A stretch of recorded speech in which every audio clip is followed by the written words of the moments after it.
ஓம் ஸ்ரீ குருபியோ நமக. ஓம் ஸ்ரீ மகா பெரியவா சரணம். ஏப்ரல் 2 இன்னைக்கு தினம் தேய்பிரை அஷ்டமி, செவ்வாய்க்கிழமையில் வரக்கூடிய அங்காரக அஷ்டமி. உங்கள் வீட்டில் இந்த ஒரு வழிபாட்டு முறை நீங்கள் செஞ்சு பாருங்கள், உங்களை தேடி நல்ல செய்தி வரும். பொதுவாகவே அஷ்டமி ஒரு மாதத்தில் 2 தடவை வரும். வளர்பிறை அஷ்டமியை விட தேய்பிரை அஷ்டமியில் பைரவரை வழிபடுறது ரொம்ப ரொம்ப சிறப்பு வாய்ந்தது. அதுவும் தேய்பிரை அஷ்டமியில் ராகு கால நேரத்தில் பைரவரை வழிபடுறது மூலயமா அந்த நேரத்தில் நம்ம என்ன வேண்டுதல் கேட்குறோமோ அதை பைரவர் நமக்கு நிறைவேற்றி கொடுப்பார். ஏப்ரல் 2ஆம் தேதி அஷ்டமி எப்போ ஆரம்பிக்குது அப்படின்னு கேட்டிங்கன்னா, 1ஆம் தேதி ஈவினிங் 5 மணிக்கு ஆரம்பிக்குது.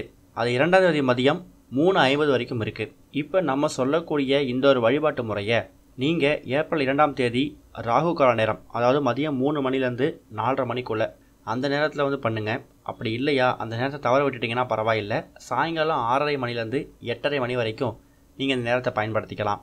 இதுக்கு உங்களுக்கு தேவையான பொருள் என்ன அப்படின்னு கேட்டிங்கன்னா, 9 எண்ணிக்கையில் அகல் விளக்கு. புது அகல் விளக்கு தான் பயன்படுத்தணும் இல்லை, ஏற்கனவே உங்கள் வீட்டில் பயன்படுத்தியிருந்த அகல் விளக்கே இந்த ஒரு வழிபாட்டை நீங்கள் பயன்படுத்திக்கலாம். எல்லார் வீடுகள்லேயும் பைரவர் ஃபோட்டோ, பைரவர் சிலை இருக்கணும் அப்படிங்கிறது கிடையாது. அதனால் பைரவர் ஃபோட்டோ இல்லாதவங்க சிவபெருமான் ஃபோட்டோவுக்கு முன்னாடி அந்த 9 அகல் விளக்கையும் வரிசலாக வச்சுடுங்க. அந்த 9 அகல் விளக்கில் இடது பக்கம் இருக்கக்கூடிய 4 அகல் விளக்கில் நல்லெண்ணெய், வலது பக்கம் இருக்கக்கூடிய 4 அகல் விளக்கில் நல்லெண்ணெய், நடுவில் ஒரே ஒரு விளக்கு மட்டும் மீதி இருக்கும், அதில் சுத்தமான பசு நெய். மொத்தம் 9 எண்ணிக்கையில் அகல் விளக்கு எடுக்கிறீங்க.